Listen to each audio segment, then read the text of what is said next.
So all the students who are going to appear for MP judicial services, क्योंकि exam के लिए अब 2-3 दिन ही बचे हुए हैं, तो हाउ इज द जोश?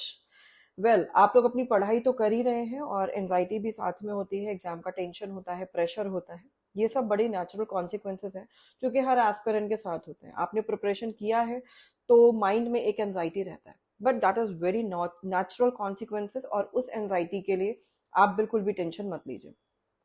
लेकिन मैं आपको कुछ चीजें बता दूं which is also very important.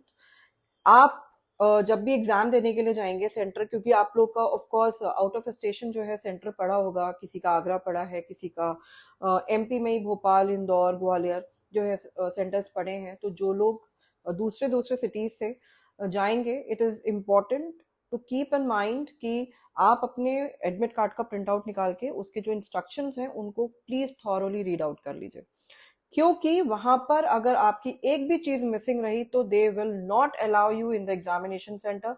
No matter आप कितना रो, कितना उनके आगे गिड़गिड़ाओ, दे वोंट अलाउ यू।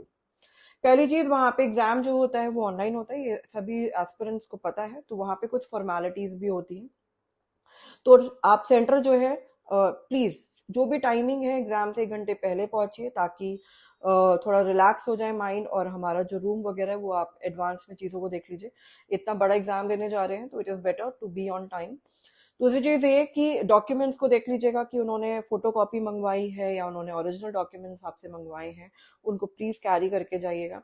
अगर उन्होंने आपसे पासपोर्ट साइज फोटोग्राफ्स मांगे हैं तो आप उनको लेके जाइएगा। किस कलर के पेन को आप वहां पे लेके जा सकते हैं, please do look into the admit card. And dress code भी देख लीजिएगा, क्योंकि आजकल बहुत ज्यादा स्ट्रिक्टनेस हो गई है कि चीटिंग वगैरह ना हो। तो अगर if there is an kind of dress code कि आप ये पर्टिकुलर तरीके के कपड़े पहन सकते हैं या ये नहीं पहन सकते, तो please do follow all those things, क्योंकि अगर आपने किसी भी एक चीज को फॉलो नहीं किया तो they have a right to stop you. तो इट्स बेटर कि आप एडवांस में उसको पढ़ के चलिए, और घर छोड़ने से पहले ही उसको पढ़ लीजिए, और ताकि घर से ही आप सारी चीजों को लेके चलें। और दूसरी चीज ये कि क्योंकि अब एग्जाम्स के 2-3 दिन ही रह गए हैं, तो आप अपने लास्ट मिनट्स नोट्स जो भी आपने बनाए हैं उनको पढ़िए और रिलैक्स रहिए। एग्जाम से पहले आई वुड सजेस्ट 2 घंटे पहले, 3 घंटे पहले अपनी किताबों को बंद कर दीजिएगा, and just relax your mind, ताकि जो पैनिक स्टेज होती है वो हमारा जो दिमाग होता है वो थोड़ा स्ट्रेस फ्री हो जाए, तभी हम स्ट्रेस फ्री एनवायरमेंट में क्या कर सकते हैं, अपना एग्जाम बेटर परफॉर्म कर सकते हैं। सो all the very best from my side, and अपना बेस्ट दीजिए बस एग्जाम में।